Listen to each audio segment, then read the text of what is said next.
tailspin. Fresh food, everyone thick and thin. Throw another tailspin.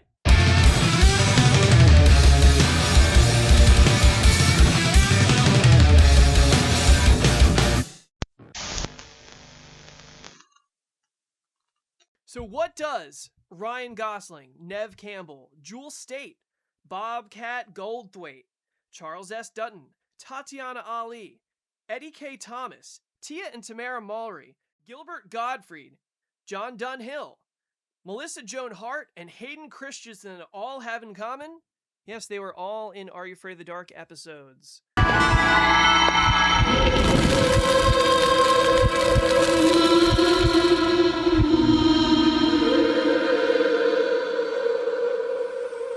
Welcome back to Video Seance with your host, the infamous Magnetic Weasel. Today we're going to do something that God himself told me to do. He came to me in a vision and he said, count down the 10 scariest Are You Afraid of the Dark episodes. Yes, he said this. He said make the definitive no bullshit list of the scariest Are You Afraid of the Dark episodes to the mind of a child. So this is going back and it's me putting my list together based on what affected me as these episodes were coming out as I was like 7 to 11 years old. So we're not going to be fucking with any of the last couple seasons. Like there's some good ones in there, but it's really not worth your time. It's really like the first like 4 seasons that are the best. And don't come at me with any Goosebumps bullshit, okay? Those fucking Canucks, don't get me started. If we're talking Are You Afraid of the Dark versus Goosebumps, it's Are You Afraid of the Dark every fucking time. Without further ado, let's go through this list. The definitive, no bullshit, objectively true list. Number 10, The Tale of the Bookish Babysitter. This one was just kind of cool. I relate to the chubby contrarian kid, having like a babysitter that was kind of cute, except what the fuck is going on with that hair? That's like what my goth dude friends in high school used to do a lot. It rubs me the wrong way. I don't know who did her dirty like that in the makeup department, but it's not cool. What you'll see many times in this show is the hag. They love a good hag. They love the makeup. And that's, going back over these, that's one of the things I noticed the most is that the special effects department in Are You Afraid of the Dark was fucking killer. Like, it usually went hand in hand with some of the scariest moments of the show. So kudos to them. The hag in this was cool. The kid with the vaguely Toto shirt on, getting to like write himself into the story. You know, he just wants to watch TV and play video games or whatever. And the babysitter wants him to read.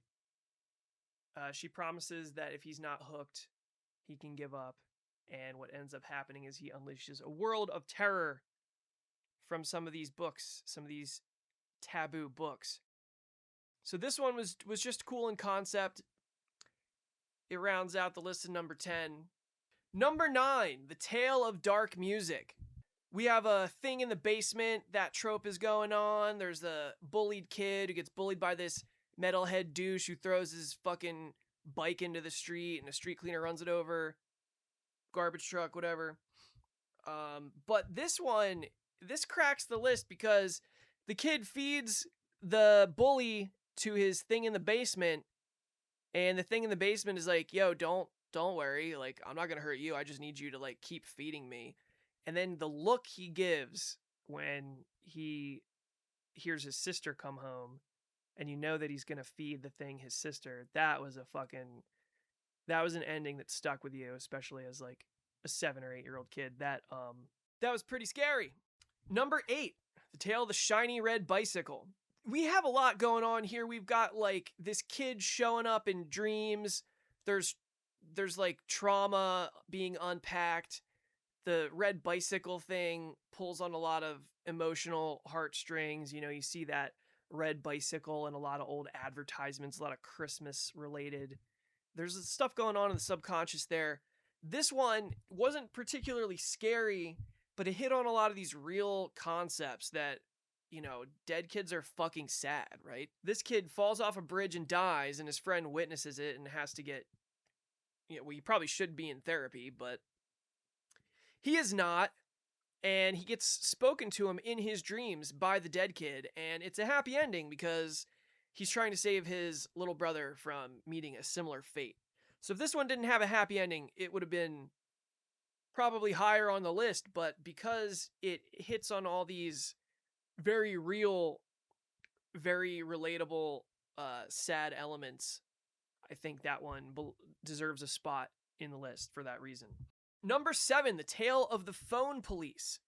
This was a very 90s concept. Any kid, middle school, high school age, even elementary school age, in the 80s and 90s, probably in the room at the same time that somebody was making a prank phone call. So yeah, the phone police thing was a very real concept to a little kid. You know, part of what made those pranks so dangerous feeling, the freaking, if you will, was the idea that you could get caught. You know, we were vaguely aware of things like Star 69 or whatever, Star 67, whichever's which.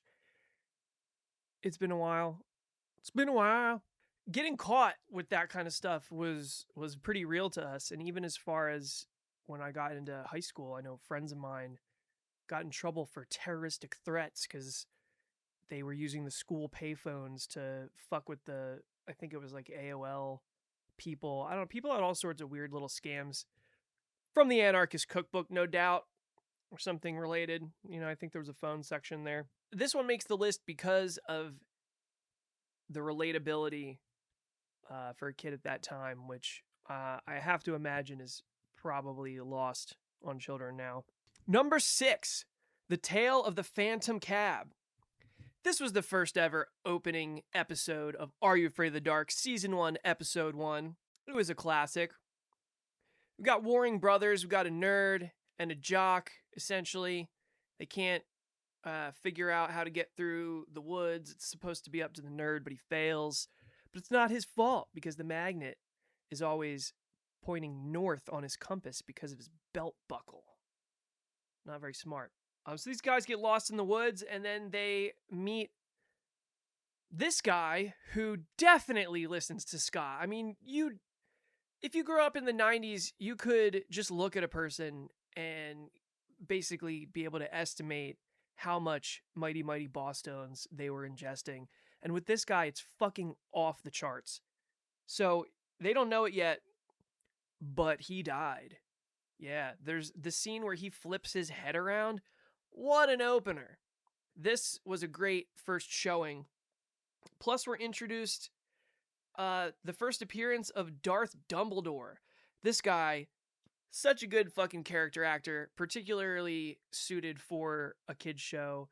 You got the crazy beard, the crazy eyes, the crazy hair, the crazy everything. This guy, mad scientist, you could stick him in so many places.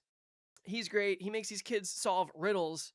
You know, that's pretty scary to a kid to have that much riding on the line for a riddle. I still remember these riddles to this day. What can you put in a barrel to make a barrel lighter? A hole. How far can a dog run into the forest? Halfway, because then he's running out. Pretty classic stuff going on here. Guy flips his head around. Holy shit, man. I mean, that alone.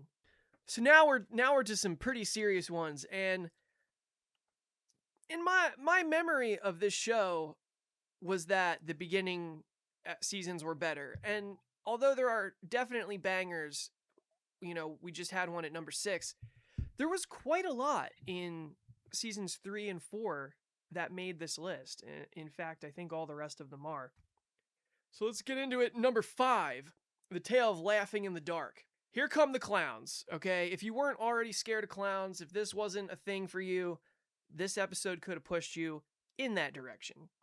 We've got the uncomfortable adult, which is a running theme here, which makes sense when you're preying on a child's fears. It's like their security, the adults that are supposed to be kind of protecting you, are failing at every turn. We've got this creepy carnival barker guy who begins and ends the episode. We've got this tale about Zebo the clown who burned down in one of these tents because his dirty cigar habit. And then we got this ginger with such a punchable face. I mean, this guy, they did some great casting here. He's a great bully.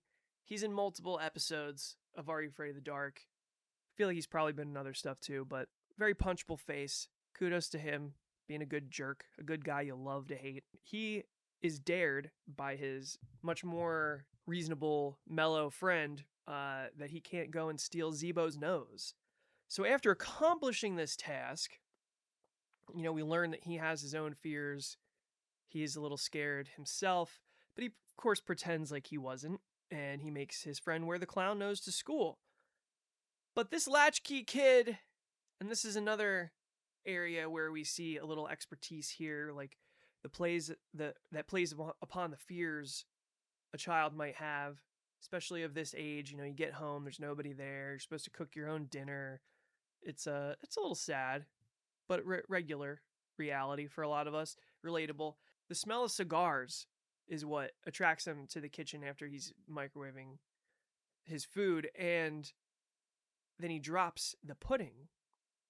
And then we see that footprint, Zebo's fucking footprint, with that unmistakable Z. That somebody being in the house with you, especially this fucking clown ghost thing that you can't see, easily top 5. This is number 5 for a reason. You got the clowns. You got the subtle no-show horror that a lot of classics are famous for. Number 4, The Tale of the Ghastly Grinner. It's kind of bright. It's colorful. It's about comic books. I mean, we've seen it with like Midsummer and stuff like that, which is shot in basically daylight the whole time. That's kind of a daring move for a children's show, if I do say so myself. The art was cooler than it needed to be. Like, they went above and beyond for the comic art. They could have gotten away with phoning that in, and they didn't. They made it a focus of the episode, so respect for that. We got the parents. They're not really tuned in. They are there in this kind of Buffalo 66 way, where they're just sort of watching TV and ignoring their very talented son. This one made the list because of the way the creepy adults are oozing the blue out of their mouth when the ghastly grinner takes them over. It's this invasion of the body snatchers kind of thing, slowly poisoning all the world around.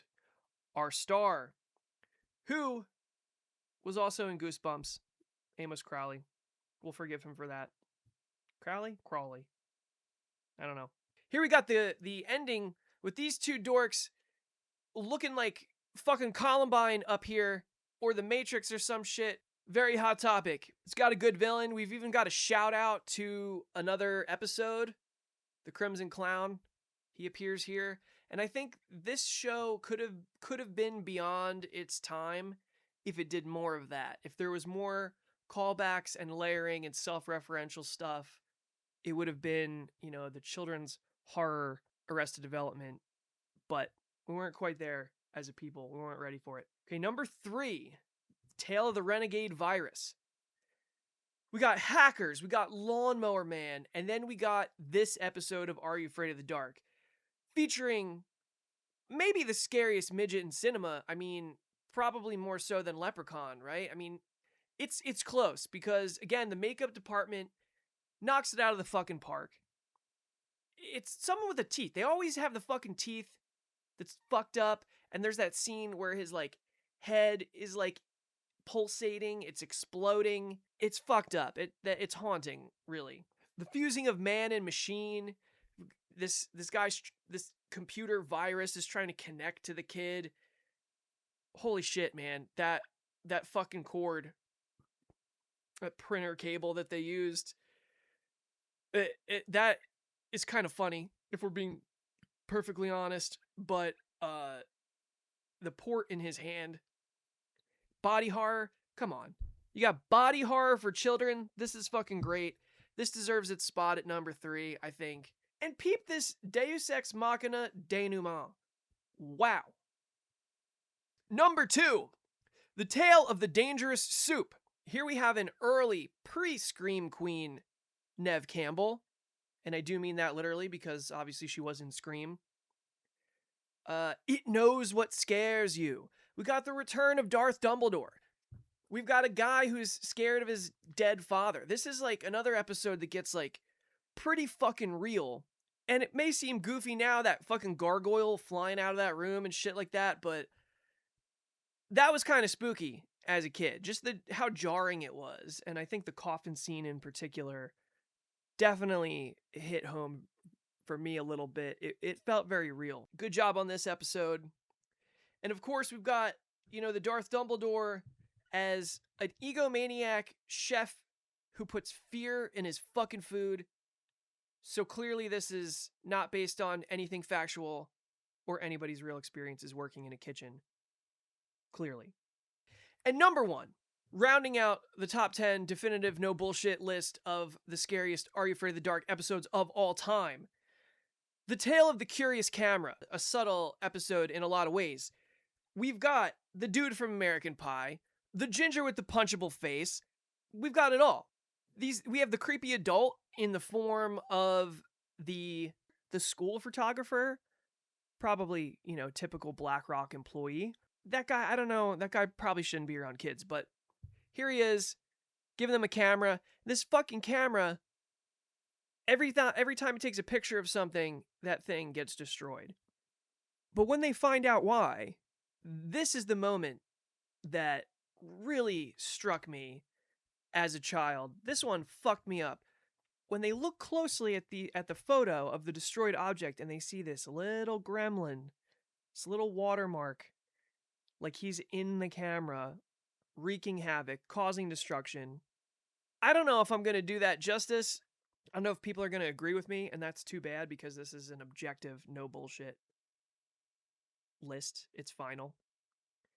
But that fucking gremlin scared the shit out of me. The camera almost destroys the kid's parents, but luckily they get the camera to destroy itself, and all is well. That gremlin definitely fucked with me. I don't know what else to say about it. Maybe that's just a personal thing. Maybe it won't get you like it got me because you're not 10. That's a good reason. Anyway, this show set a foundation of love of storytelling, these little vignettes, the care that was taken into some of them, even if only in retrospect. Kids aren't always the most discerning. So I was very pleasantly surprised with how well some of these stood up. Now for some honorable mentions. There's a bunch of honorable mentions, actually. The Tale of the Captured Souls, the life wasting out of these people and, being trapped by this kid to, for his own fulfillment, his own eternal life. That's a really nice little imagery, a little Elizabeth Bathory with no blood, if you will. The Pinball Wizard episode was great, mostly just because it was actually kind of cool and fun. There's a hag in this too, which is probably the only scary part, but I just like the idea of being trapped in a mall all night with no parental supervision, fighting bad guys, being trapped in a video game. The Final Wish, this one's kind of creepy. It's got this like a little girl in a nightgown. I don't know, it reminds me of People Under the Stairs and that kind of puritanical, just something kind of creepy about it. But the Sandman is fucking Bobcat Goldthwait. Yes, director of World's Greatest Dad. The guy from fucking Police Academy. If Bobcat Goldthwait was in my dreams, that might have actually made it to the top 10. Watcher's Woods is a Jewel State episode. She's great. I definitely had a crush on her as a kid, particularly because of Space Cases. Anybody remembers that show? The Carved Stone had the guy with creepy eyes. Give me the amulet. Or whatever. That was cool. Crimson Clown, another little kid with a punchable face. Another clown episode. It wasn't quite enough to crack the top 10, but there's more than one clown episode for sure of Are You Afraid of the Dark. If you wanted more clowns, you can get them. Anyway, there's a lot of great ones. Go rewatch them for yourself and let me know where I fucked up. See you next time with the next pointless video. Like, share, subscribe, or fucking don't. I'm not in charge of you. Good night.